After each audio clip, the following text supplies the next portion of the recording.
परीक्षा में आता है प्रश्न कि गुटनिरपेक्ष शब्द का सर्वप्रथम प्रयोग किसने किया?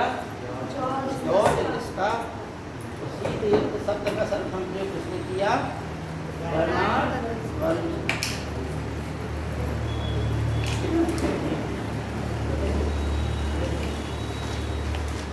अब देखिए गुटनिरपेक्षता है क्या।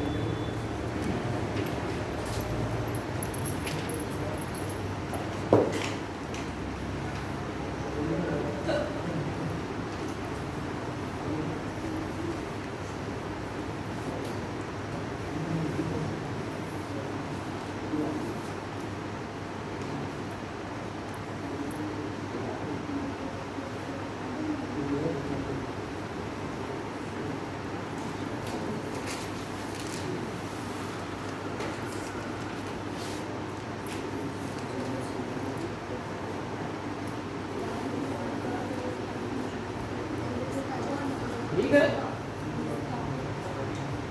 इसको गुटनिरपेक्ष आंदोलन को नॉन अलाइनमेंट मूवमेंट और शॉर्टकट में क्या बोलते हैं? नाम, NAM।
जो तथ्य है वो हम लिखा रहा, कहानी हम बताते हैं, ठीक है, जो परीक्षा में आते हैं कि 1955 बांडुप सम्मेलन इंडोनेशिया में हुआ था।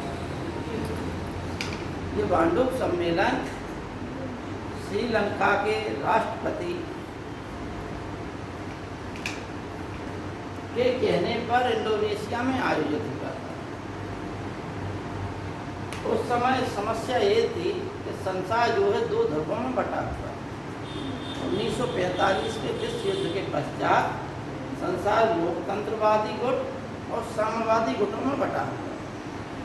एक का नेता अमेरिका था और दूसरे का नेता रसिया।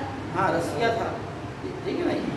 रसिया का नाम जो है सोवियत संघ था, ठीक। और जो मध्य एशिया तक पूरा विस्तृत था। आज भी रसिया जो है क्षेत्रफल की दृष्टि से सबसे बड़ा देश है। तो ये जो कहानी है वो शीत युद्ध की है, लेकिन उसी शीत युद्ध यानी जब संसार दो गुटों में बटा हुआ था, अमेरिका वाले और अमेरिका की पॉलिसी ये थी कि हम जो है लोकतंत्र समर्थक देशों के अगुवा है, नेता हैं, और रूस का ये कहना था कि हम साम्यवादी गुट के नेता हैं और हम अन्य देशों में साम्यवादी विचारधारा का प्रचार प्रसार करेंगे, और जो नए नए देश स्वतंत्र हुए हैं उन देशों में साम्यवाद फैलाएं। भारत में भी जब भारत आज़ाद नहीं हुआ तो यहाँ भी कई साम्यवादी सरकारें बनी थी। सरकार का मतलब पार्टियाँ बनी थी, ठीक है ना। और आश्चर्य की बात ये है कि जब भारत में जो है अंग्रेजों के खिलाफ आंदोलन छेड़ा गया, भारत छोड़ो आंदोलन, एक इंडिया मूवमेंट, उस समय साम्यवादी, हिंदू महासभा, अंबेडकर, मुस्लिम लीग, उदारवादी दल के नेता, इन सब ने भारत छोड़ो आंदोलन का विरोध किया। इतिहास की बातें हैं, इतिहास में लिखा है। तो जब नए जो देश आज़ाद हो रहे थे, इनको अपने पक्ष में मिलाने के लिए, अपना वर्चस्व स्थापित करने के लिए ये लड़ाई चल रही थी। इस चीज़ को जो नवोदित देश थे, उन्हें ये एहसास हुआ कि यदि हम एक गुट में मिल जाएंगे तो दूसरा गुट हमसे रुष्ट हो जाएगा, और आवश्यकताएं हर आदमी को हर आदमी से पड़ती हैं। ये मानिए आप कि आपके पड़ोस में 4 लोग हैं, एक 4 पड़ोसी हैं आप, 4 पड़ोसियों में से यदि आप 2 के साथ घनिष्ठ संबंध बनाएंगे ज़्यादा, तो 2 लोग आपसे रुष्ट हो जाएंगे, यानी कि वो 2 आपके अपने आप दुश्मन हो जाएंगे, उनसे आपका अच्छा व्यवहार हो या ना हो। क्यों हो जाएंगे? क्योंकि आप उन 2 के घर में घुसे फिर रहे, उनको पूछ भी नहीं रहे, रास्ते मिल गए दुआ सलाम करके, तो वो एक फील तो करेंगे ही। समझ रहे बात? इसलिए व्यवहारिक जीवन में ये कोशिश करना चाहिए कि हम निर्गुण रहें।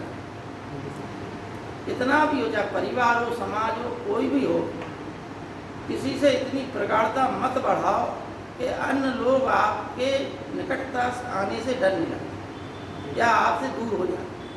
तो क्लियर बात है ना, किसी के भी नज़दीक इतने मत जाओ। तो तमाम लोगों की आदत होती है कि साथ में चल रहे, साथ में, अब होता क्या है कि वो गुट बन जाता है लोगों की नज़र में, ठीक है ना।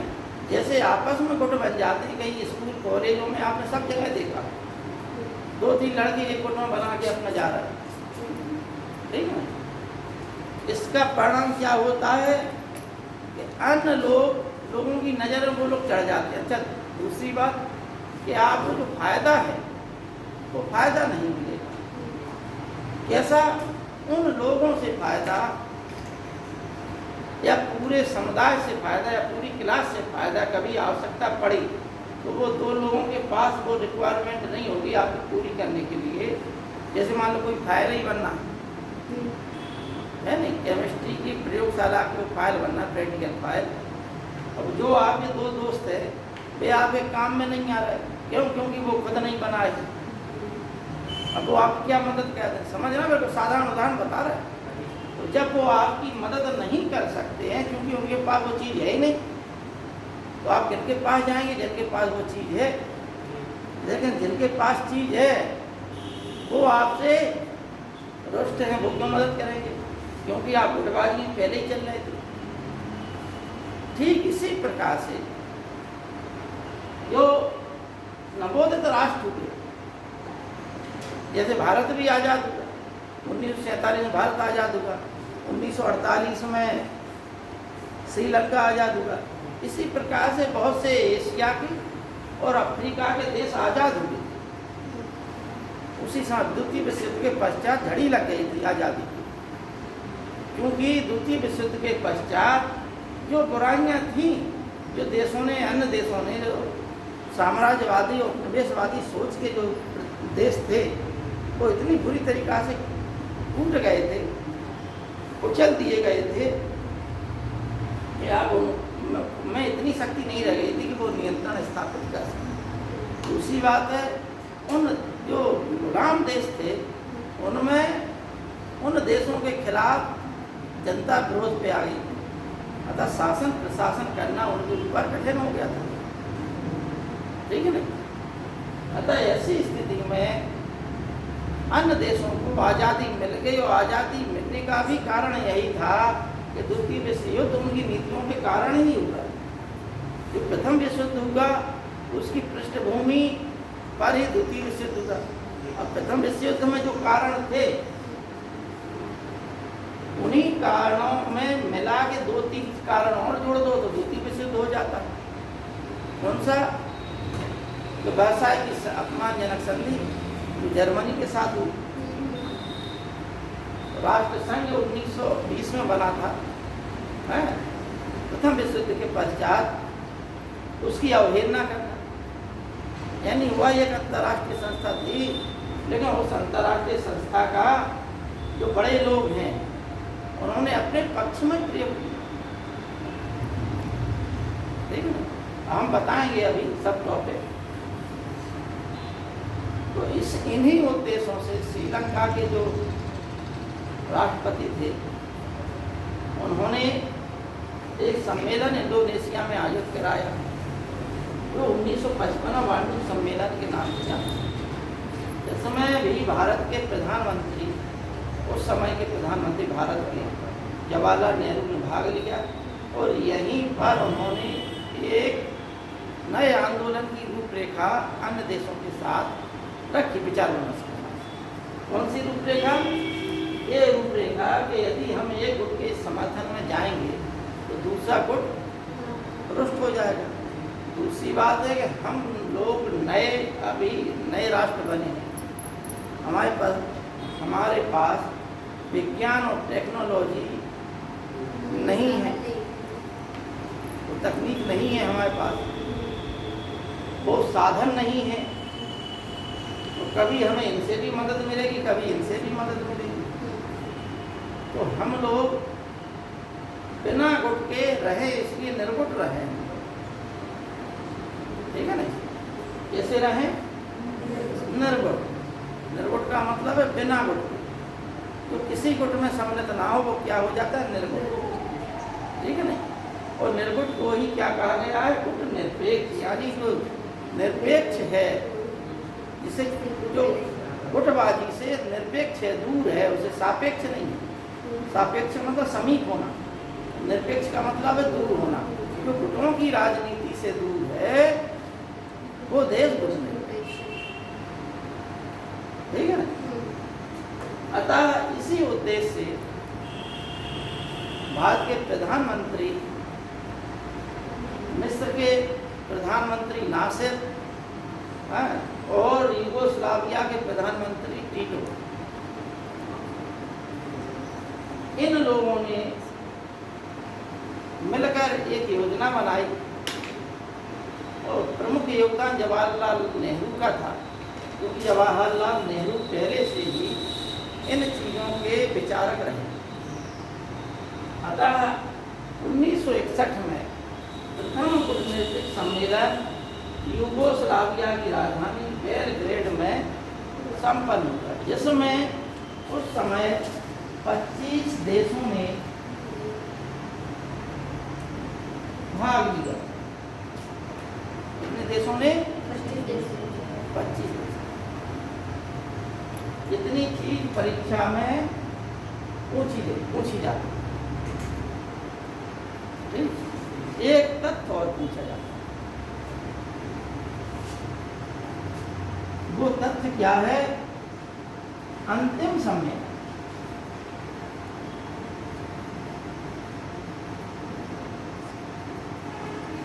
देखो, अंग्रेजी के शब्द से हम समझा दें तुम लोगों को एक चीज, बहुत अच्छी चीज समझा दें। एक शब्द है लास्ट और एक शब्द है लेटेस्ट। इसमें कोई विद्यार्थी अंतर बता सकता?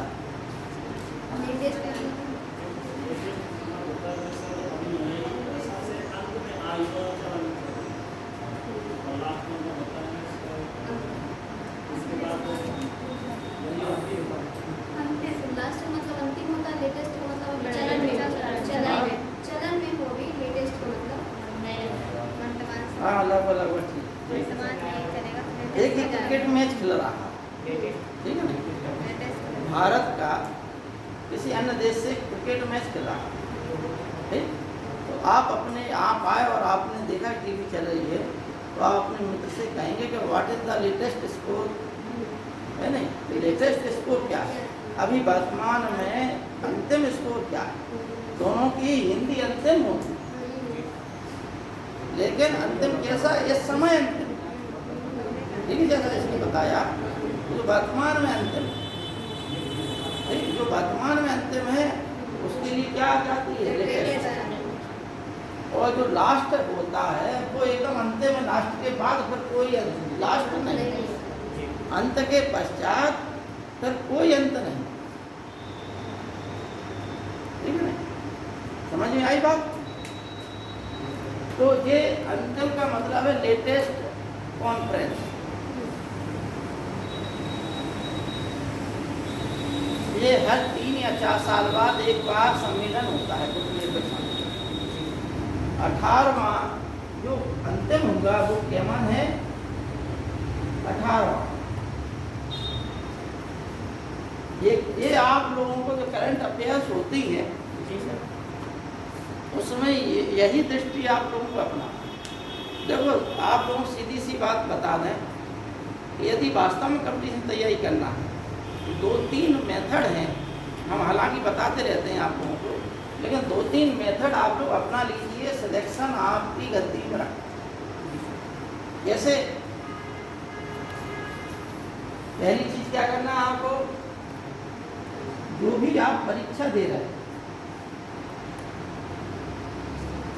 उस परीक्षा से संबंधित 10-15 साल के पेपरों को लेकर हल करना।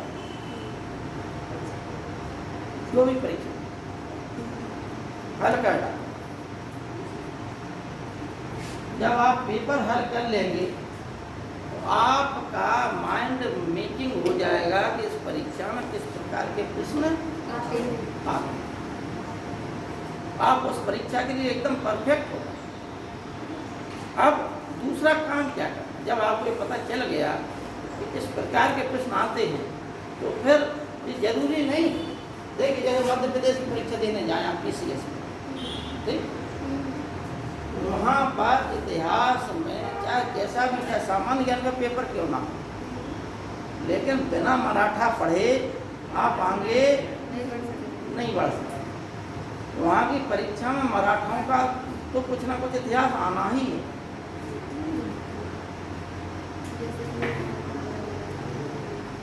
कहाँ पर चाहे सामान्य ज्ञान हो और या इतिहास हो, इतिहास में तो बहुत ज़्यादा पूछे जाते हैं। छत्तीसगढ़ में भी तो यही आता होगा ना, छत्तीसगढ़ में हाँ, छत्तीसगढ़ में कहाँ मराठी, महाराष्ट्र में थे। देखो आप लोग बता दो कि बहुत समय पहले जब अलाउद्दीन खिलजी ने 1303 में चित्तौड़ पर आक्रमण किया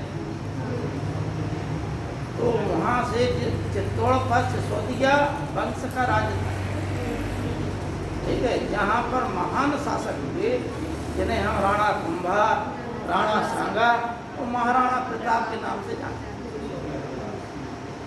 ठीक है ना, इनकी कड़ी में एक राजा उदय सिंह भी हुए, लेकिन उनको महत्व तो नहीं दिया गया जाता, इसलिए कि जो बड़े पराक्रमी लोग होते हैं उनके चक्कर में जो छोटा वैसा हो जिसके कार्यकाल में कोई विशेष घटना न घटी तो उसको दबा दिया जाता है उसके इतिहास में। इनमें राणा कुंभा क्या था, राणा कुंभा वो एक वीर योद्धा था जो राणा सांगा का पिता था, जिसने अन्य मुस्लिम रियासतों को पराजित किया, जिसने अन्य हिंदू रियासतों को पराजित किया और जिसने चित्तौड़ में कीर्ति स्तंभ स्थापित किया, जो कुतुब मीनार है, ठीक है, उसी टाइप का एक कीर्ति स्तंभ चित्तौड़ में है। अनेक उसने किले बनवाए राणा कुंभा ने। संगीत का भी वह शौकीन था, अनेक ग्रंथ भी उसने लिखे हैं। इसके बाद फिर आया राणा सांगा, मतलब राणा कुंभा वीर योद्धा के साथ साथ विद्वानों का संरक्षक और स्वयं में विद्वान, भवन निर्माण में रुचि रखने वाला, आदि गुणों से संपन्न शासक जो हमेशा अपने शत्रुओं से टक्कर लेता रहा और अपने राज्य की रक्षा करता रहा, अपने राज्य का विस्तार करता रहा। अब आया दूसरा नाम राणा सांगा का। राणा सांगा राणा कुंभा की अपेक्षा और महान योद्धा सिद्ध हुआ। यह विशुद्ध योद्धा ही था। राणा सांगा। कर्नल टाड ने राजपूतों का इतिहास लिखा है, हमारे पास किताब है, ठीक है ना, राजपूतों का इतिहास। तो कर्नल टाड ने ही ये शब्द दिया था राजस्थान, यानी राजाओं का स्थान। राजस्थान का मतलब क्या होता है, कर्नल टाड ने दिया था ये, राजाओं का स्थान राजस्थान। यहाँ पर बहुत से राजा थे, इसलिए उसने इस क्षेत्र को राजस्थान नाम दिया। तो उसने अपनी किताब में राणा सांगा के बारे में लिखा है कि राणा सांगा सैनिक भग्नावशेष है।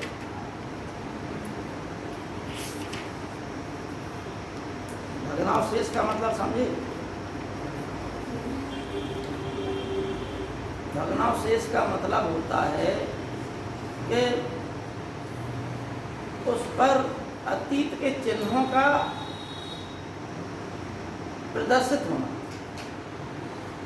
भग्नावशेष जो भग्न हो चुके लेकिन अवशेष हैं, जो खंडित हो चुका है लेकिन फिर भी यह खंडहर है नहीं, तो क्या खंडहर भी एक भग्नावशेष है। एक समय था जब यह जो है महल था, अब वह क्या रह गया है, अब भग्नावशेष रह गया, एक भग्न हो गया है, जिसके अवशेष वो भग्नावशेष है। तो उसके शरीर पर 80 घाव थे।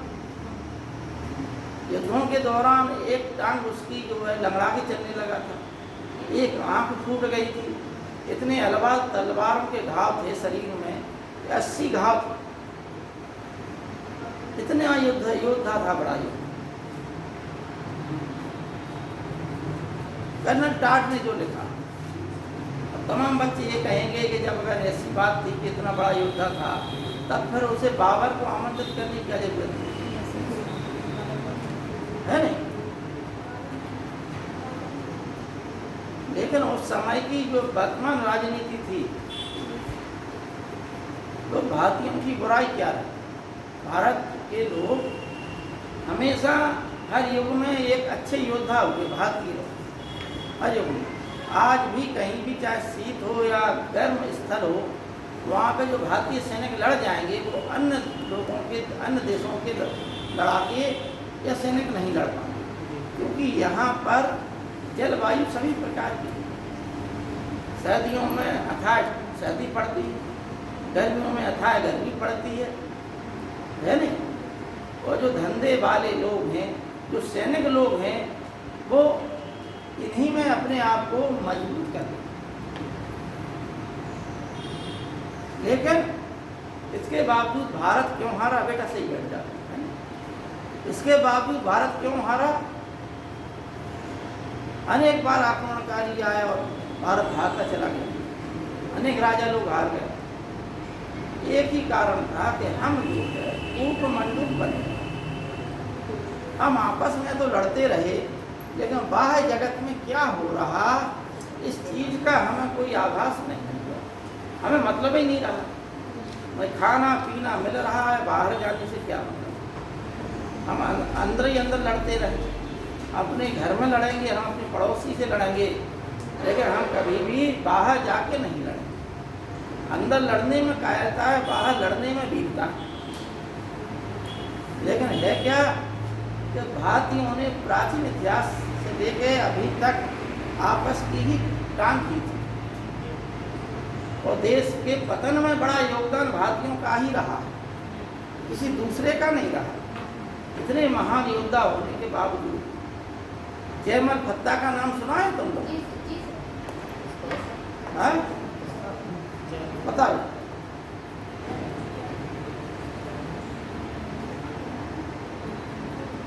राजस्थान के एक महान वीर योद्धा थे, साले थे। बैठ जाओ। जयमल फत्ता जब अलाउद्दीन खिलजी का आक्रमण हुआ, मैं गलत बता रहा हूँ, एक मुगल काल में अकबर ने जब आक्रमण किया, ठीक है ना, अकबर ने जब चित्तौड़ पर आक्रमण किया, तो उदय सिंह को, जो राजा थे चित्तौड़ के उस समय, उनसे कहा गया कि अकबर की विशाल सेना के सामने हम लोग टिक नहीं पाएंगे, इसलिए राजा सुरक्षित है तो राज्य सुरक्षित रहेगा।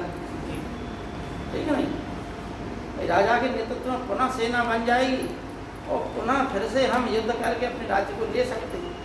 और राजा अगर राजा विहीन राज्य रहेगा तो फिर उस राज्य को पुनः प्राप्त करने का प्रयास समाप्ति ही हो जाएगा।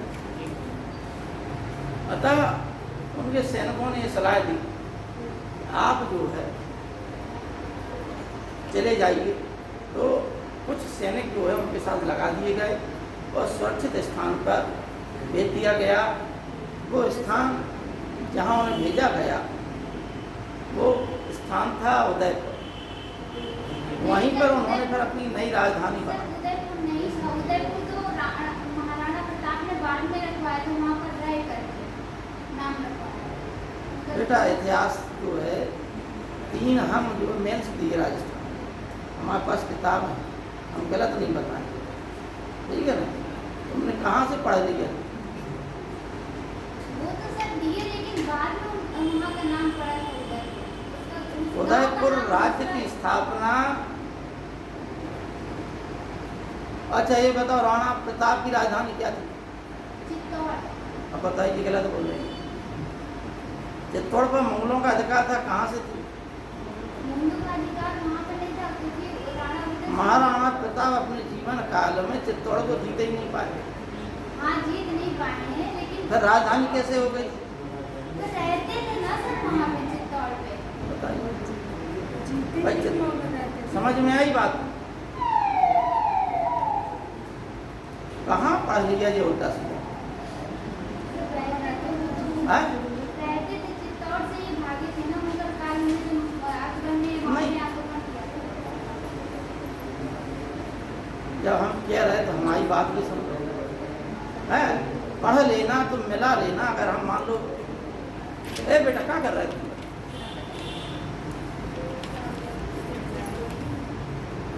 देखो पढ़ लेना अच्छे से, ठीक है नहीं? हम तो राजस्थान अच्छे से पढ़े, 3 मेंस दिए राजस्थान के, वहाँ की लोकल संस्कृति से परिचित हैं, एक जिले से परिचित हैं। ठीक है नहीं, लेकिन फिर भी अगर मान लो कोई चीज़ गलत, आप लोगों को 1000 बार कह दो, अगर कोई चीज़ आपको लगे क्या, आप 100 बात की बात, ये जो टॉपिक हम पढ़ा रहे हैं वो टॉपिक है, जो हम सुना रहे हैं वो आप लोग कंसल्ट कर लीजिए। यही एक अच्छे विद्यार्थी की निशानी। कभी कभी कोई शिक्षक मान लो, कभी अनेक तथ्य होते हैं इतिहास में, है नहीं? बड़े बड़े राइटरों की किताबों में भी कुछ ना कुछ गलत लिख जाता है, बाद में वो संशोधन करते हैं। ठीक है नहीं, लेकिन इतना क्लियर है कि राणा प्रताप की जो नई राजधानी थी वो गोकुंडा थी। ठीक है ना, वहाँ पर बसाई थी चित्तौड़ पर। वो अपने जीवन काल में अधिकार ही नहीं कर पाए चित्तौड़ किले को। चित्तौड़ के आसपास की जगहों को उन्होंने जीत लिया था। और राणा सांगा के बारे में हम बता रहे थे, जयमल फत्ता के बारे में बता रहे थे। तो युद्ध के दौरान, अकबर की सेना के युद्ध के दौरान जयमल फत्ता ने भयंकर युद्ध लड़ा। और जयमल फत्ता कैसे योद्धा थे? चाचा भतीजे थे, और चाचा के ऊपर जो है भतीजा बैठ जाता था कंधों पर, और दोनों हाथों से दोनों लोग तलवार चलाते थे। तो कितनी तलवारें चल रही? 4 तलवारें। एक विलक्षण योद्धा, एक विलक्षण तकनीक। सेना में अफरा तफरी मच गई थी। अकबर इतना चिढ़ गया तो उसने कहा कि इन किन प्रकार चित्तौड़ को जीतना ही है हर हालत, चाहे कुछ हो जाए, क्योंकि राजपूत कम संख्या में होने के बावजूद मुगलों की सेना को बहुत बुरी तरीका से मारा काटा। अंत में फत्ता मारा गया तो जयमल अकेला लड़ता रहा। और देखिए सबसे बड़ी बात ये है कि जयमल युद्ध के दौरान उसकी गर्दन कट गई। ठीक है ना, फिर भी बिना गर्दन के वह बहुत देर तक लड़ा। इतिहास की बात है, उस समय के समकालीन लेखकों ने लिखा है, आप लोग इसको पढ़ लीजिए और समझ लीजिए, ठीक है ना। तो राणा सांगा सर ये उदय की दरबार में रहते थे क्या? हाँ उदय सिंह की दरबार में क्या थे? हाँ उसी के थे, ठीक है ना। जब मीराबाई के भी रिश्तेदार थे दोनों में, शायद चाचा थे मीराबाई। जी सर चाचा थे। हाँ? चाचा मीराबाई के, हाँ ठीक है।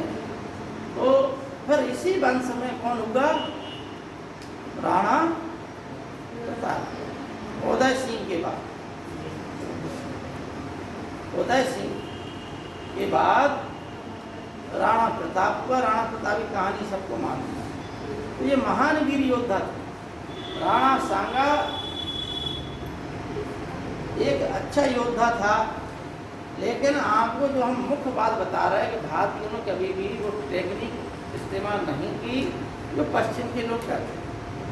यहाँ तक कि दक्षिण के राजा लोग जागरूक थे। उस समय बाबरनामा में बाबर ने अपनी किताब में भारत के 5 प्रसिद्ध शूरवीरों का, जो बड़े राज्यों का उल्लेख किया कि जो शक्तिशाली राजा, उसमें से दक्षिण भारत के राजा कृष्णदेव राय थे। वो देखिए कृष्णदेव राय की विशेषता बता। कृष्णदेव राय ही ऐसे शासक थे जिनके पास उस समय बंदूकें थी, जिनके पास उस समय तोपें थी। और जबकि उत्तर भारत में किसी भी शासक के पास ना बंदूक थी ना तोप, क्योंकि ये उत्तर भारत के जितने राजा थे ये आपस में ही लड़ते रहते थे, और दक्षिण भारत की रियासतें भी लड़ती रहती थी आपस में। ये तो विशेषता रही ही है। लेकिन दक्षिण रियासत के लोग जो है विदेशियों के संपर्क में भी रहते थे। विदेशी लोग व्यापार के लिए आते थे, तो उनसे वो जानकारी लेते रहते थे, क्योंकि दक्षिण भारत में क्या मसालों का व्यापार ज़्यादा होता था। तो मसालों के लिए हमेशा समुद्र के मार्ग से आते रहते थे। इस वजह से कृष्णदेव राय के पास बंदूकें थी और तोपें थी। कब? जब उत्तर भारत में किसी के पास नहीं थी, और पहली बार उत्तर भारत के इतिहास में बंदूक और तोपों का इस्तेमाल करने वाला शासक कौन था? बाबर। और वही बंदूक तोपों की वजह से बाबर की 10,000 सेना 1 लाख की इब्राहिम लोदी की सेना पर विजय प्राप्त हुई। ठीक है। कारण है कि टेक्नोलॉजी। अब आप तलवार से कितना युद्ध करेंगे? बंदूक वाला दूर ही से निशाना बना देगा, है नहीं? भाई आपकी सेना उधर खड़ी, इधर दूसरी सेना खड़ी, अब जब दूर ही से बोलो, उन्होंने कहा आक्रमण, ये बंदूक और तोपें चलाने लगे। जो तो प्रारंभ हो गया, इशारा हो गया। अब यहाँ से गोले गिर रहा है उस तरफ, तो जो हाथी हैं उन हाथियों ने अपने लोगों को चलना शुरू कर दिया, भागने लगे हाथी। इब्राहिम लोदी की 2-4 घंटे में क्या है, मौत हो गई। पहला सुल्तान ऐसा जो युद्ध स्थल पर मारा गया वो कौन था? इब्राहिम लोदी था। लेकिन ये हमने जो तथ्य बताया है, सिविल सर्विसेज की परीक्षा में भी पूछा जाता है, इसमें इंटरव्यू, सब कुछ होने के बावजूद भी महान योद्धा थे भारत में, सब कुछ था, लेकिन भारतीय विदेशियों से हारे, उसका एक कारण। ठीक है। तो ये बेटा गुटनिरपेक्ष सम्मेलन, अंतिम गुटनिरपेक्ष सम्मेलन 18वां अजरबैजान की राजधानी बाकू में हुआ।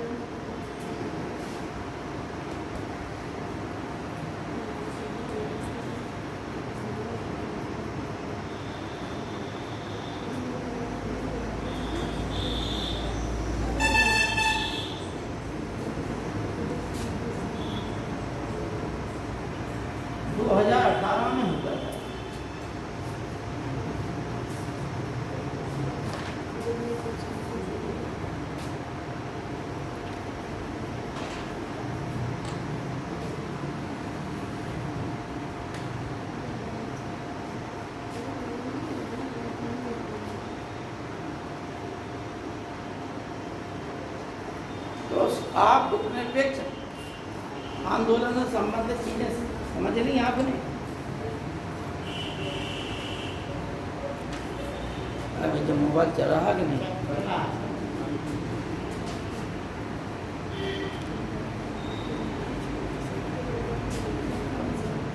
देखिए, गुटनिरपेक्ष आंदोलन में जो अन्य राष्ट्र थे, पहले सम्मेलन 25 राष्ट्रों ने भाग लिया। इसके पश्चात ये आंदोलन होते चले गए और विभिन्न देशों की राजधानी में होते गए और सदस्य देशों की संख्या बढ़ती गई। वर्तमान में 100 से अधिक देश इसके सदस्य हैं। लेकिन यदि इसकी प्रासंगिकता क्या है, हमने बताया कि उस समय जो है संसार 2 टुकड़ों में बटा हुआ था। 1990 या 91 में सोवियत संघ का विघटन हो गया, ठीक है ना? अब उसके पश्चात जो पूरा संसार एक ध्रुवीय हो गया। 91 में हुआ था सोवियत संघ और 90 में जर्मनी का एकीकरण हो गया, है नहीं? तो अब प्रश्न ये है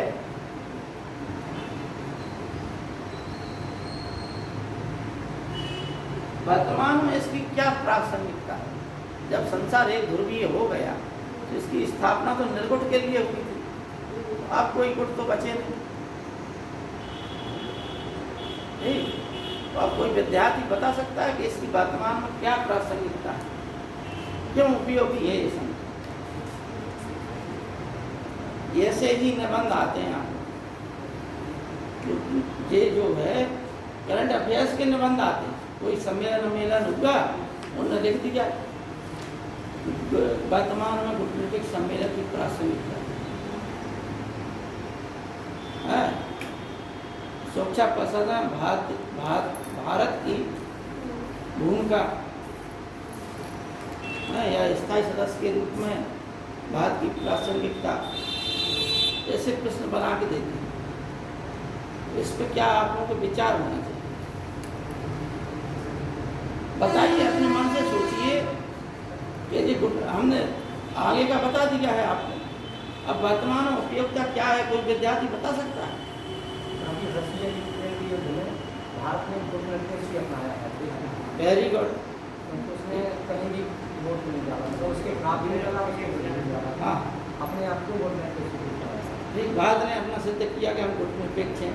हम रूस से तेल भी लेंगे, लेकिन अमेरिका के गुट में भी सम्मिलित नहीं होंगे। हम जो है इनकी पॉलिसी के तहत रूस के खिलाफ भी नहीं जाएंगे और हम यूक्रेन की खाद्य सामग्री से मदद भी करेंगे। हम सैनिक सामग्री से नहीं करेंगे।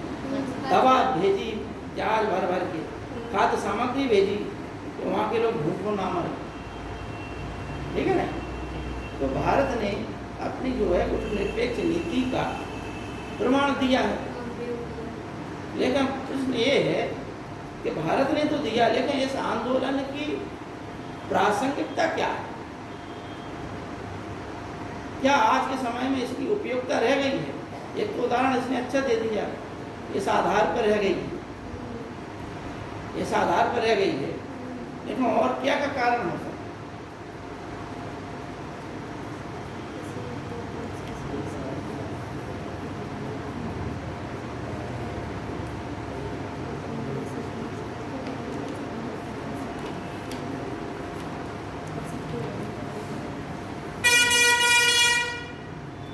बात एक आप लोगों को बताया है हमने।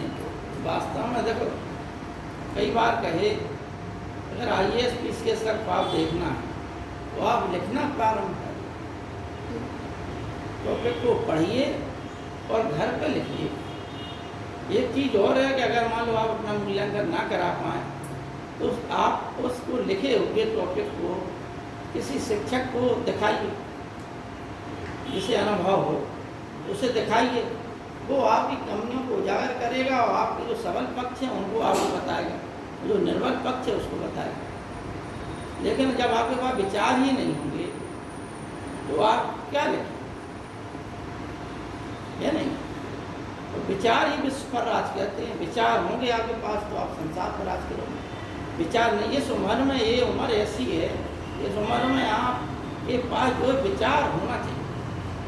विचार प्राप्त कर, विचार कहाँ से होंगे? जब आप अन्य चीज़ों का अध्ययन करेंगे। देखो, एक पढ़ाई होती है तथ्यात्मक, जिसमें आप वो कहते हैं वनडे वंडर्स, ठीक। अच्छे क्रिकेट खिलाड़ी की पहचान ये होती है, अगर अच्छा खिलाड़ी है तो टेस्ट मैच खिला दो, ठीक है ना।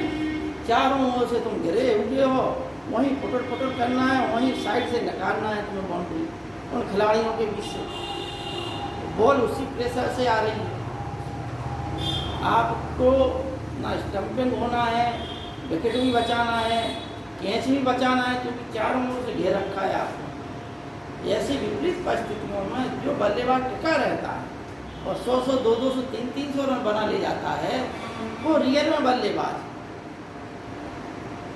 और जो वनडे की तरह आए, मतलब मैच में, वनडे में आए, इधर उधर बल्ला घूम रहा है उल्टा सीधा, बॉल आती गई, चौका छक्का लगते गए, बोले वाह बल्लेबाज है। लेकिन जब उसी को टेस्ट में खिला दो तो वो बिल्कुल नहीं चल पाएगी। क्यों? क्योंकि वनडे की फील्डिंग अलग होती है, टेस्ट की फील्डिंग अलग होती है। वनडे में अलग होता है कि भाई ये सर्किल है, इसमें इतने खिलाड़ी रहना चाहिए, कुछ होगा तो उसके बाद फिर उधर चला जाए, जैसी लगाए कप्तान वो है। देखिए यहाँ पर जैसे आपने बताया कि क्रिकेट के मैदान में अच्छा बल्लेबाज वो है जो टेस्ट मैच में डटा रहे, उसी प्रकार कंपटीशन के मैदानों में परीक्षार्थी वही श्रेष्ठ है जो वनडे पे पकड़ करने के साथ साथ मेंस पे भी पकड़ रखे। अगर IAS PCS बनना है तो सीधी सी बात है कि तथ्य के साथ साथ आपको जो विचारात्मक अध्ययन है वो होना जरूरी है। ख्वाब देखने में बुराई नहीं है, ख्वाब देखिए, ऊँचे देखिए, लेकिन उन ख्वाबों को वास्तविकता के धरातल पर लाने के लिए जरूर है कि आपको अथक प्रयास करना। प्रयास के लिए जरूरी है कि आप लोग अभी से अगर वास्तव में तैयारी करना, और एक से देखो अभी रिजल्ट आया IAS का, शुरुआत के 3 पदों पर 3 लड़कियों ने टॉप किया, और ऐसे ऐसे विद्यार्थी पास हुए, किसी के पिताजी रिक्शा चला रहे, किसी के पिताजी क्रेन के मैकेनिक हैं, किसी के कोच हैं, किसी के कोच, कोई दुकानदार ही का लड़का है। हम ये नहीं कह सकते कि IAS का लड़का ही IAS बनेगा। वर्तमान कंपटीशन पे जिसमें प्रतिभा है वो आ जाओ, मैदान खुला हुआ है। तो प्रतिभा की दृष्टि से आप लोगों में कोई कमी नहीं है, अपने आप को निखारिए। ये मत सोचिए कि IAS का लड़का ही IAS बनेगा, PCS का लड़का PCS ही बनेगा, बहुत कम संभावना रहती है, ठीक है ना। लेकिन जब हम ख्वाब देखते हैं तो उन ख्वाबों, सपनों को हकीकत में लाने के लिए एड़ी जोड़ी का जो है मेहनत करनी,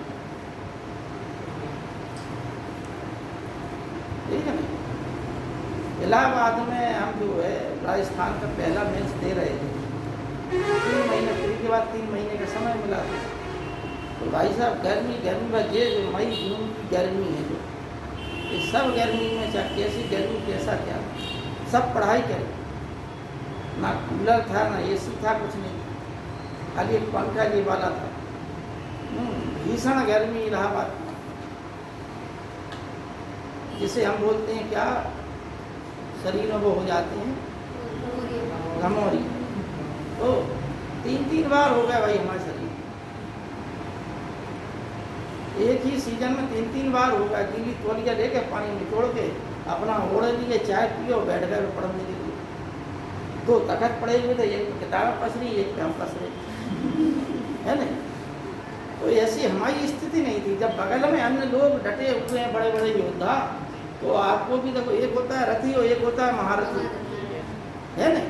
तो आपको क्या बनना है? महारथी बनना है। अगर महारथी बनना है तो महारथी बनने के लिए आपको मेहनत तो करनी पड़ेगी, है ना। हम वही कह रहे, ख्वाब देखने में बुराई नहीं है, लेकिन ख्वाब को हकीकत में परिवर्तित करने के लिए आपको जी तोड़ मेहनत करनी पड़ेगी। जी तोड़ो, ये उम्र अभी है, IAS 23-24 साल की उम्र तक अगर आप IAS बन गए तो आप लाभ कमा ले गए। बाद में 30 साल पर बने तो आपको IAS का वो लाभ नहीं मिलेगा जो मिलना चाहिए, क्योंकि ये प्रमोशन हो के आप जो एक ऊंचे पद पर पहुंचेंगे तो प्रमोशन वहाँ तक रुक जाएंगे, क्योंकि आपकी भी इतने साल चले गए वो फिर प्रमोशन में बाधा देंगे। ठीक है ना, ये उम्र वास्तव में मेहनत की उम्र है। गुटनिरपेक्ष आंदोलन में क्या हुआ, इसकी स्थापना का उद्देश्य ये था कि हम जो है निर्गुट रहें, हम साम्राज्यवाद, हम उपनिवेशवाद का विरोध करें, किसी भी देश की सीमा का अतिक्रमण का विरोध करें। अगर कोई अन्य देश अतिक्रमण करते हैं तो हम उस देश की नीतियों का विरोध करें। व्यापार वाणिज्य के क्षेत्र में हम एक दूसरे का विचार प्रसार करें। निशस्त्रीकरण का हम लोग पालन करें, यानी शस्त्रों की होड़ में ना पड़े। ठीक है ना, निशस्त्रीकरण बोलते हैं। ये उद्देश्य थे किसके, गुटनिरपेक्ष आंदोलन। अब वर्तमान के संदर्भ में देखें तो जब एक ध्रुवीय हो गया तो कुछ चीज़ें ऐसी हैं कि जो इस आंदोलन को आज भी महत्व प्रदान कर रही हैं।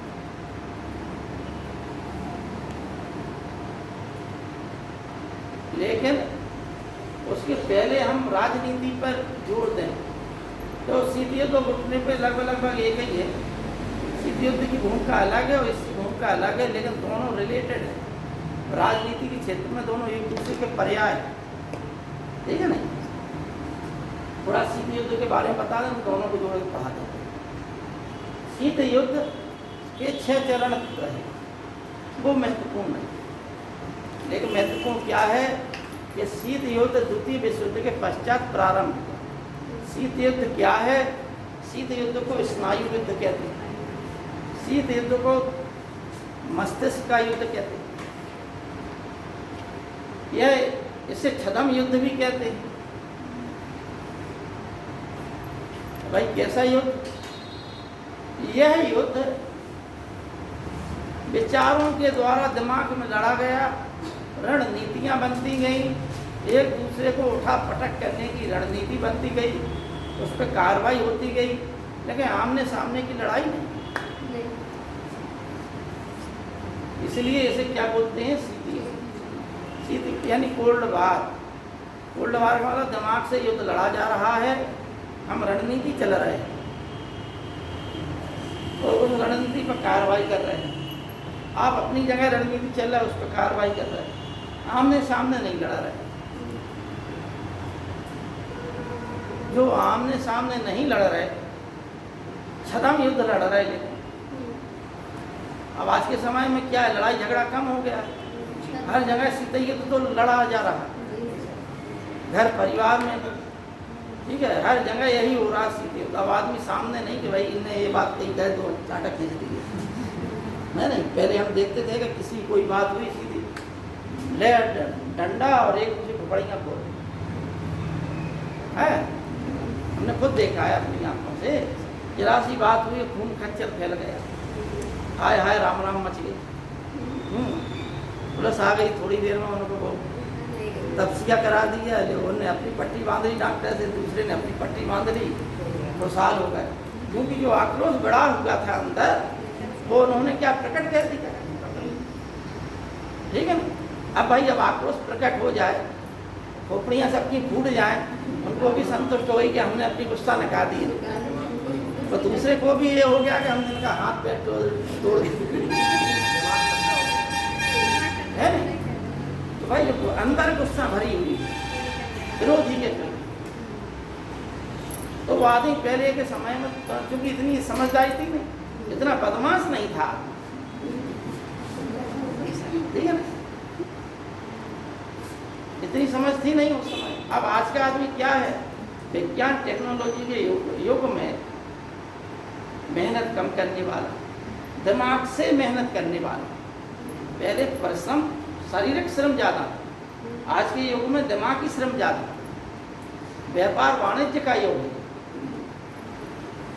यहाँ पे व्यक्ति के पास टाइम नहीं है कि हम दूसरे से लड़ें और अपनी ऊर्जा नष्ट करें, है नहीं। लेकिन मन में क्या है, उसके प्रति कुंठा भरी रहेगी। ये ऐसी हरकतें करते हैं, ये ऐसी बातें करते हैं, अपना घर ही घर में कुटुरगुम कहते रहेंगे सब लोग आपस में। जहाँ ऐसी जगह करेंगे जहाँ से हमारे मनोभावों को दूसरे विरोधी तक ना पहुँच पाए। यही तो शीत युद्ध है। क्या है, आपका घर बना हुआ है, तो पड़ोसी का भी घर बना हुआ है। अब बेमनस्ता तो चली रही है। पड़ोसी ने क्या किया कि आपके घर के आगे खूंटा गाड़ दिया, भैंस बांध दिया, ठीक है ना।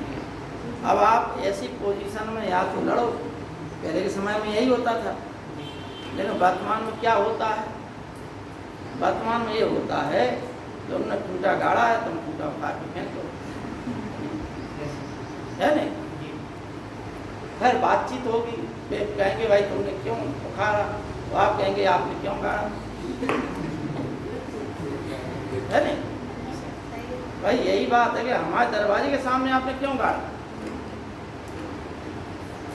बातचीत के माध्यम से उसे एहसास हो जाए कि हम गलती पे हैं, और आपको भी हो जाएगा कि भाई हमारे घर के सामने का अतिक्रमण ना हो, क्योंकि आज खूंटा गड़ा है, कल के दिन चबूतरा बनेगा उस पर दूसरे का, और परसों फिर उस चबूतरे को काट के फिर मकान बनने लगेगा, और चबूतरा फिर बढ़ता जाएगा।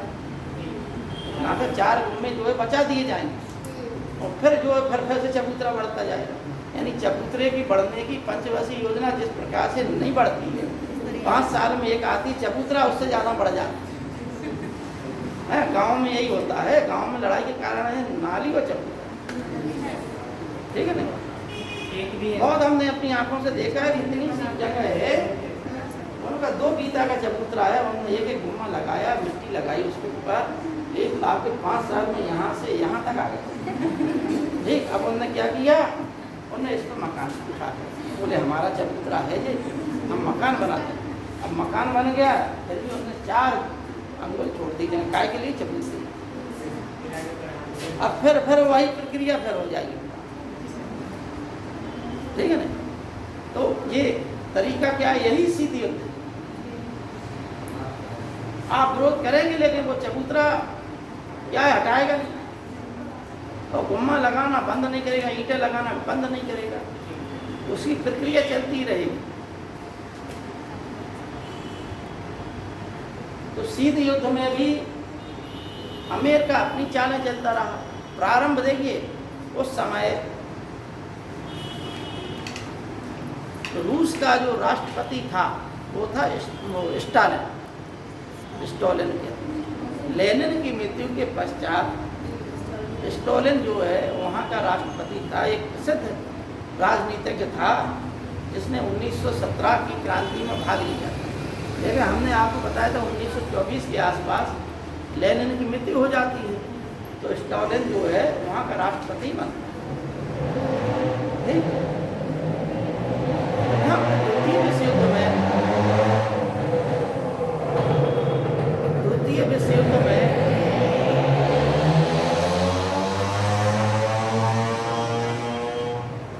ठीक है, ये क्या है, ये असामाजिक तत्व है नहीं। मालूम है कि गाड़ी बोर मांग रही है, लेकिन हम बोर बनवाएंगे नहीं, क्योंकि जब तक ये सारी प्राण ना दे दे गाड़ी, तब तक हम इसके प्राण लेते रहेंगे, है नहीं। भाई आवाज़ आ रही है तो आप सब लोग समझ गए होंगे कि बोर मांग रही है गाड़ी, और ये जो है महीनों खींचते रहेंगे ऐसे, ठीक है नहीं। उन्हें आनंद आएगा, लेकिन और लोगों को खींच उत्पन्न होगी। हर भर की आवाज़, आनंद किसी को नहीं मिला होगा, मिला किसी को। ऐसे लोग क्या है, जो दिमाग से माइंडली अपसेट रहते हैं और संसार भर को अपसेट करने की कोशिश करते हैं। आप यदि इनसे भिड़ जाओ तो सबसे पहले ये आप ही पे आक्रमण कर देंगे, आप कहेंगे और ये लड़ मारेंगे आपसे, सीधा लड़ा जाएगा। ये जिंदगी से क्या है कि ये नाखुश हैं, इसलिए सबको परेशान करने की कोशिश में लगे रहते हैं, ठीक है ना। नहीं, रियल बात बता रहा है आपको, ऐसे बहुत मिल जाएंगे काट।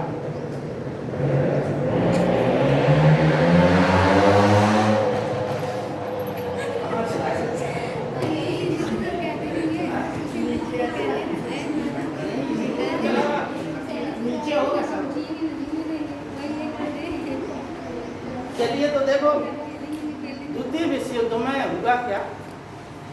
द्वितीय विश्व युद्ध के दौरान जो यूरोपीय कंट्रियां थी, अमेरिका थी, रूस द्वितीय विश्व युद्ध में सम्मिलित हो गया था। क्योंकि आपको बताया था द्वितीय विश्व युद्ध में क्या हुआ था, पोलैंड पे आक्रमण हुआ था, है नहीं।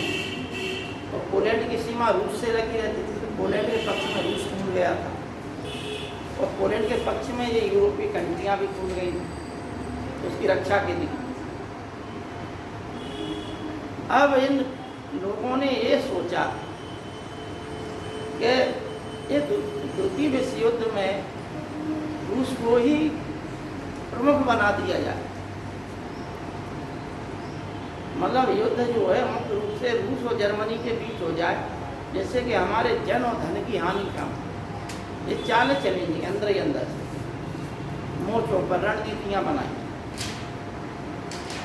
अंत में जब द्वितीय विश्व युद्ध समाप्त हो गया तो द्वितीय विश्व युद्ध कैसे समाप्त होगा है मालूम? हिटलर की मृत्यु भी हो जाती है 1945 में, उसके बाद ज़्यादा।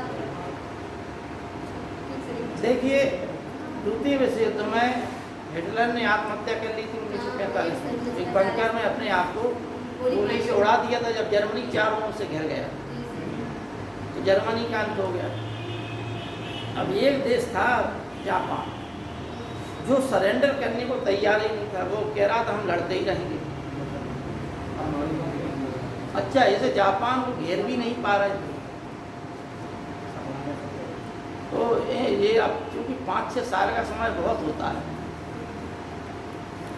1939 में 1 सितंबर 1939 द्वितीय विश्व युद्ध प्रारंभ हुआ था और कितने वर्ष 1945 तक ये लड़ा गया, अगस्त तक, करीब 6 वर्ष हो गया था, है नहीं, करीब क्या पूरे 6 वर्ष हो गए।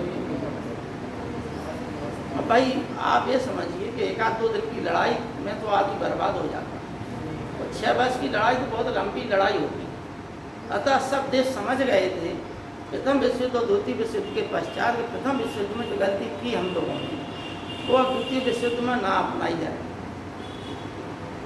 तो पहली बात तो ये है कि जब जापान जो है आत्मसमर्पण नहीं कर रहा था तो अमेरिका ने, देखिए एटम बम का निर्माण किसने, परमाणु बम का आविष्कार किसने किया था?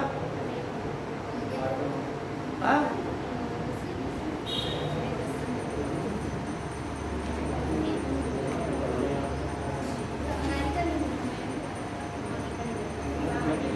बताइए। हाँ हाँ हाँ, ऑटोहान और स्ट्रासबर्गर, ठीक, ये कहाँ के रहने वाले थे? जर्मनी, समझना बात। लेकिन हिटलर क्या था? तानाशाही। तो ये वैज्ञानिक लोगों ने सोचा कि हम ये अपनी टेक्नोलॉजी उस देश को दें जो शांति के लिए प्रयासरत हो, जो शांति विश्वास करता हो। ये टेक्नोलॉजी यदि मिल जाएगी तो मानवता का विनाश हो जाएगा। ये सुरक्षा की दृष्टि से है कि हमारे पास एक इतना बड़ा हथियार, इतनी बड़ी तोप है कि यदि हम पटक देंगे, चला देंगे तो तुम सब मर जाओगे। तो अन्य लोगों के मन में भय बना रहता है नहीं भाई। अगर आपके घर में राइफल या पिस्तौल का वो है, लाइसेंस है और गांव भर को मालूम है तो भेद कौन देता है? गांव के लोग देते हैं, चोरों चक्कों जी। लेकिन आपके घर में चोरी नहीं होगी, चाहे आस पड़ोस में हो जाए, क्योंकि उन चोरों को भी मालूम है कि ये घर में हथियार है।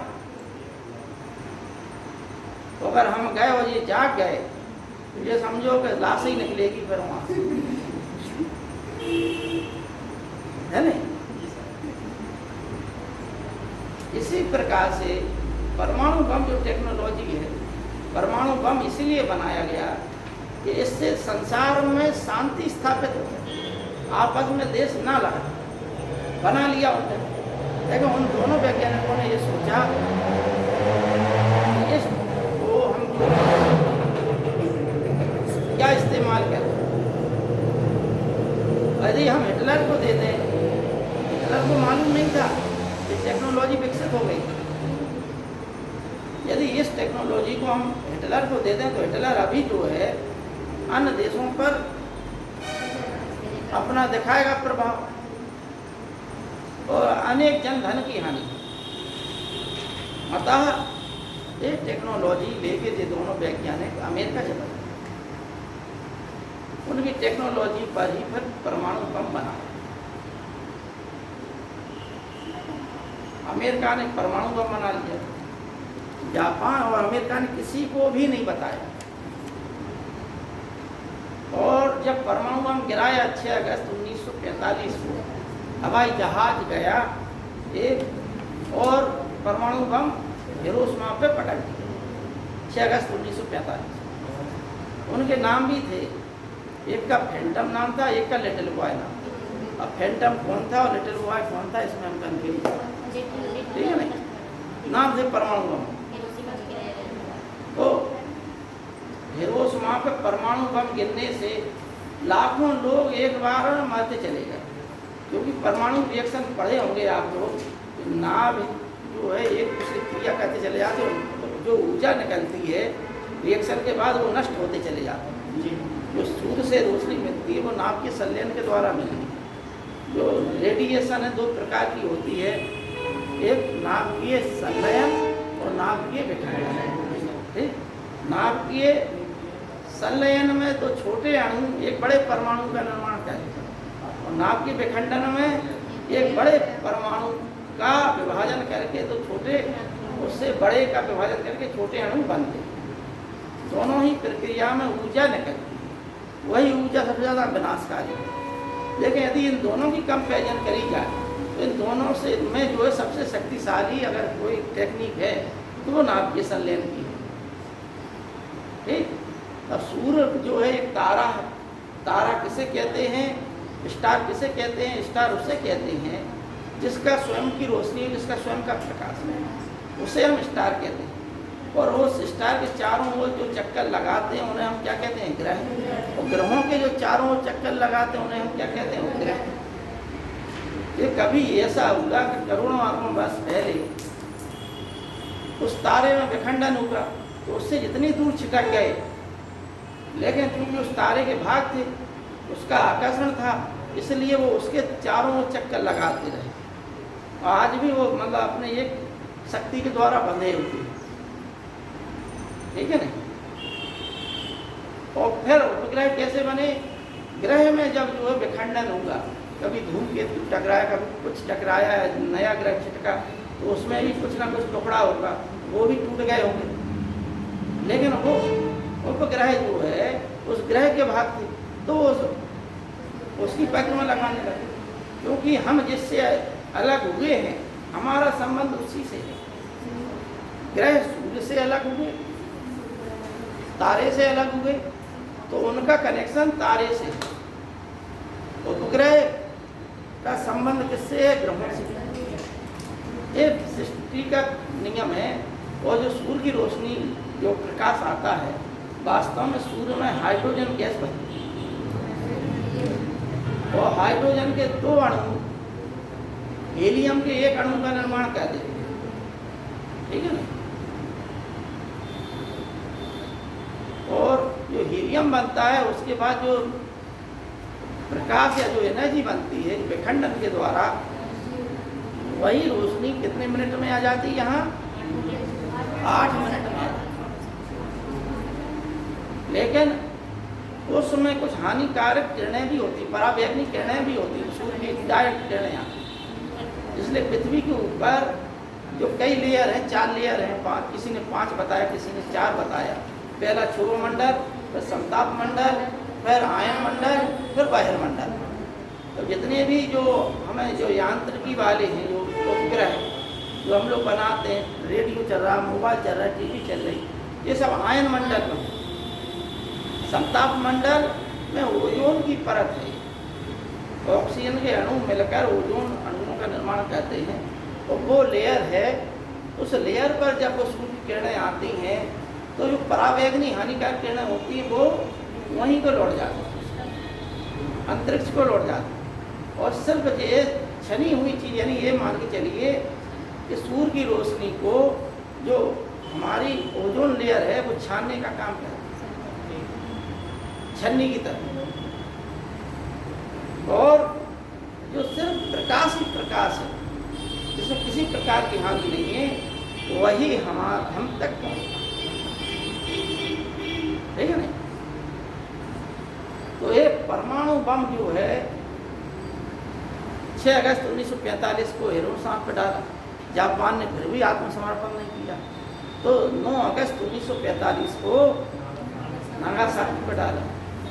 अब दो बड़े बड़े जहाँ पर लाखों लोग रहते थे, एक बार मारे गए, बिल्डिंगें राख हो गई, धूरा रह गया वहाँ पे, तो जापान ने आत्मसमर्पण कर दिया।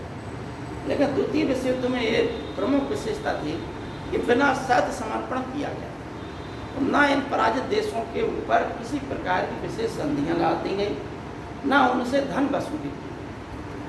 क्षति क्यों? प्राचीन समय से युद्ध होते थे और जो विजेता और पराजित के बीच में एक अंतर होता था। विजेता जो होता था वो पराजित से युद्ध का हर्जाना लेता था कि हमारा युद्ध में इतना क्षति हुई है, वो क्षति हमें दो, और वो क्षति के अतिरिक्त फिर जो भी उसकी रिक्वायरमेंट होती थी, क्योंकि तुम पराजित हो, तो जो रिक्वायरमेंट होती थी वो रिक्वायरमेंट भी वो मांगता था। लेकिन प्रथम विश्व युद्ध में भी यही हुआ था कि लड़े सब लोग, लेकिन आर्थिक प्रतिबंध और जो युद्ध का हर्जाना किससे लिया गया? पराजित देशों से। अतः उसी पराजय, उसी अपमान के बदले में हिटलर और मुसोलिनी का जन्म हुआ इटली में, क्योंकि इटली ने प्रथम विश्व युद्ध में भाग लिया, लेकिन जब लूट की बारी आई तो इटली को क्या एक दो क्षेत्र दे दिया और ठेंगा दिखा दिया। तो वहाँ की जनता के मन में ये बात आई कि युद्ध में तो हम बराबरी से लड़े, लेकिन लूट का माल ये लोग खा गए पूरा, ये तो हमारे देश का अपमान है। जितनी लड़ाई उन्होंने लड़ी, उतनी लड़ाई बराबरी से हमने भी लड़ी, तो बराबरी से हमें भी अधिकार मिलना चाहिए था लूट का, हमें भी क्षतिपूर्ति मिलना चाहिए था। लेकिन ऐसा कुछ विशेष नहीं कि 2-4 उपनिवेश दे दिए उन्होंने इटली को, तो तुम इसी में प्रसन्न होता। पता इसी कारण जनता जो है रुष्ट थी, और जनता के इस आक्रोश का लाभ मुसोलिनी ने उठाया। मुसोलिनी एक शिक्षक था, हम बता चुके, और उसने फिर जो है एक पार्टी बनाई, राष्ट्रीय आंदोलन में सर्वे सर्वा बन गया, और फिर द्वितीय विश्व युद्ध में भाग लिया उसने जर्मनी की तरफ से, क्योंकि इन लोगों में संधि थी पहले से। अब शीत युद्ध कैसे होगा? द्वितीय विश्व युद्ध समाप्त हो गया। स्टालिन को ये लगा कि ये परमाणु बम जिनने बना लिया है और जिनने जापान पर पटक भी दिया, लेकिन हमें विश्वास में नहीं है। यहीं से कुछ बातें जो है मन मुटाव प्रारंभ हो गया, तो स्टालिन ने अपना क्षेत्र बढ़ाना प्रारंभ किया। अतः स्टालिन को दबाने के लिए, स्टालिन मतलब साम्यवादी विचारधारा दबाने के लिए अमेरिका ने यूरोपीय कंट्रियों के साथ एक संगठन बनाया 1949 में, जिसका नाम था नाटो, नॉर्थ अटलांटिक। हाँ,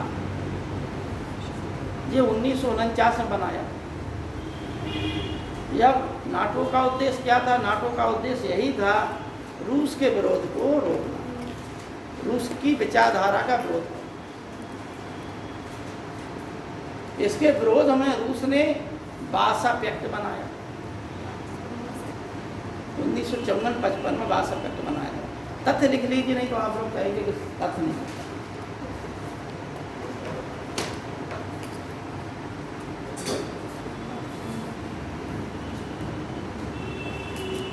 लिखिए, गुटनिरपेक्ष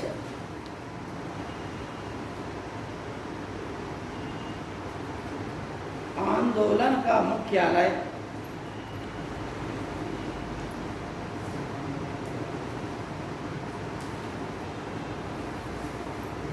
इंडोनेशिया की राजधानी जकार्ता में है। जकार्ता। जकार्ता।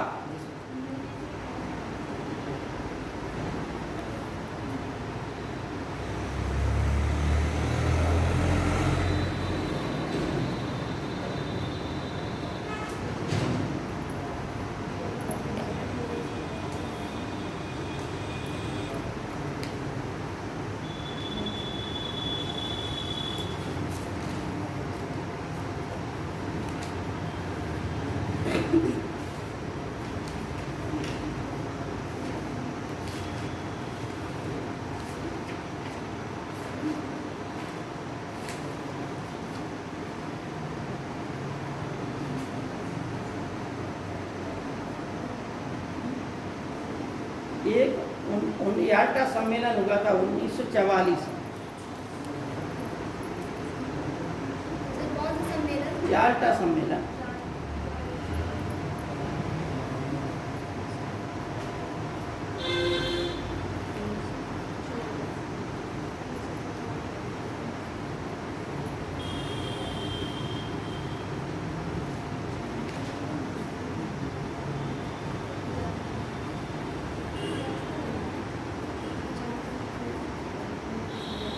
शीत युद्ध का सर्वप्रथम प्रयोग, ये तो हमने लिखा दिया था, है नहीं? देखिए, शीत युद्ध नामक पुस्तक वाल्टर लिपमैन ने लिखी थी।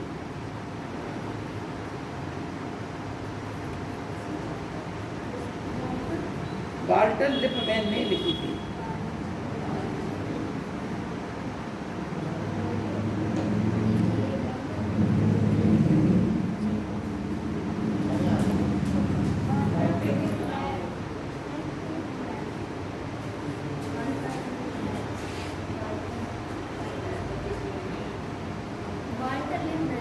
Walter Lipman. नाटो की स्थापना लिख ही ली आपने, 4 अप्रैल 1949। नाटो के खिलाफ में काय की स्थापना हुई थी? सीटों की।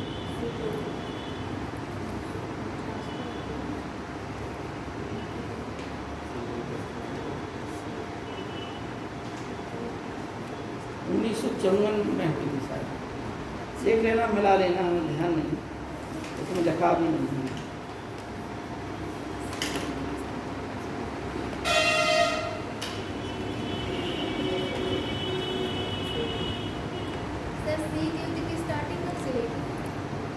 शीत युद्ध 1945 से प्रारंभ हो गया था, ठीक है नहीं?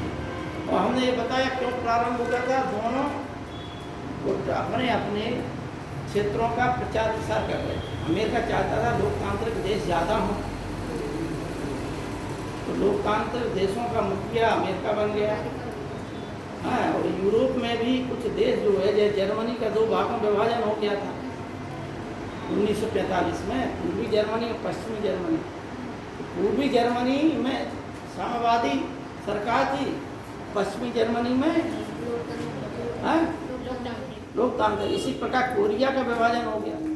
कोरिया में उत्तरी कोरिया और दक्षिणी कोरिया। तो उत्तरी कोरिया में क्या है? साम्यवादी सरकार, और दक्षिण कोरिया में क्या है? लोकतांत्रिक सरकार। इसी प्रकार से यूरोप के और भी कई देशों में साम्यवादी सरकारें बन रही थी।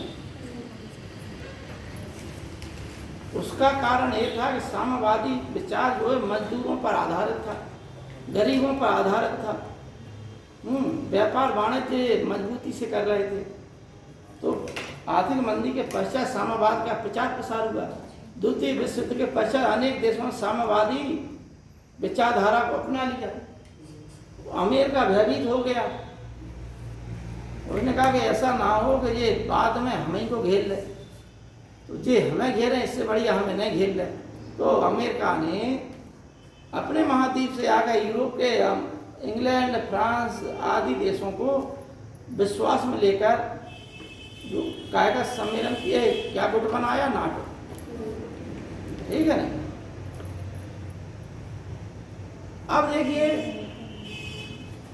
वर्तमान में भारत भी अनेक देशों के साथ गठबंधन बनाए हुए, यानी भारत भी कुछ देशों के साथ गुट बनाए हुए, जैसे चीन के खिलाफ वो किसमें सम्मिलित है, क्वेड में, जो 4 देशों का है, 15 नहीं है, तुम सही कह रहे हो, ठीक है नहीं, 4 ही देशों का है वो।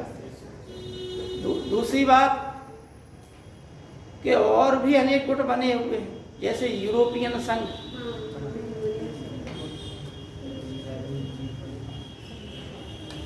तो ऐसे गुट बने हुए हैं जो अपने अपने स्वार्थों की पूर्ति कर रहे हैं। जब ऐसी, अच्छा दूसरी बात है, भारत ने भी अपने क्षेत्र के लोगों के हित के लिए, जिसे हम बोलते हैं भारतीय उपमहाद्वीप, तो भारतीय उपमहाद्वीप के अंतर्गत जितने देश आते हैं उन देशों का भी गठबंधन कर लिया गया। 1985 में एक संगठन स्थापित हुआ जिसका नाम था सार्क सम्मेलन। ये सब सम्मेलन यही प्रदर्शित करते थे, और ये गठबंधन जो हुए, नीति क्या थी, हमें गुट नहीं बनाना, ना किसी गुट में सम्मिलित होना, लेकिन फिर भी गुट बन रहे हैं,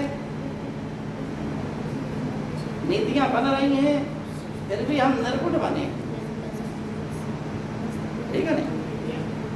बस इसकी प्रासंगिकता यही है गुट निरपेक्ष आंदोलन की, कि संसार में जो अन्य देशों की सीमाओं का अतिक्रमण होता, या अन्य दूसरे देश या जो शक्तिशाली देश हैं दूसरे देशों की सीमाओं का अतिक्रमण कर रहे हैं, उन पर आक्रमण कर रहे हैं, तो यह आंदोलन या इस देश के, इस गुट के जो देश हैं वो उन देशों का विरोध मुखर रूप से करते हैं, जिससे कि संसार में विश्व शांति बनी रहे, और विश्व शांति हेतु ही इस संगठन की स्थापना, अतः यह अपने कार्य में आज भी लगा हुआ है और अपने कार्यों का सही रूप से निर्वहन करता है, ठीक है नहीं।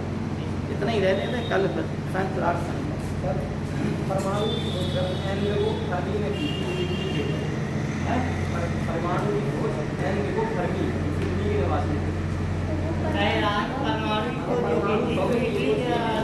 रॉबर्ट ओपनहाइमर, ये अमेरिका के निवासी परमाणु बम बनाया कहाँ खोल नहीं कर ले, ऑटो वन बताया ऑटो वन स्ट्रासबर्गर हमने वैज्ञानिक किताबों में पढ़ा है, वैज्ञानिक है, लेकिन इसका 11-12 की पढ़ाई में पढ़ा है, तब से हमें आज तक याद है। राजा जयवंत का सर कितना बता रहे हैं आप, उसका पक्का नाम, क्या है का? राजा जयवंत कितना बता रहे हैं आप, उसका हाँ, हाँ। पक्का नाम, हाँ, पक्का नाम। अरे नहीं सर, राजा जयवंत और चुनाव के भी दोनों की मतलब दोनों मिलके एक दूसरे की, चलो बेटा तुम उन्हें छोड़ दो, तुम अपनी पढ़ाई करो, जो भी है तुम सही पढ़ो, ठीक है नहीं। हम तो भाई तुम लोगों को बता देते हैं कि जो गलत हो, मीठा मीठा खा, कड़वा कड़वा थू, मीठा खाओ, कड़वे के चक्कर में ना रहो। अगर हमने कुछ कड़वा दे दिया है तो उसे थूक दो, ठीक है नहीं। अपनी पढ़ाई करो, अपना विस्तृत अध्ययन करो, इस चक्कर में ना रहो कि सर ने क्या पढ़ा दिया, सर की सोच को हम बदल दें, या सर जो हमें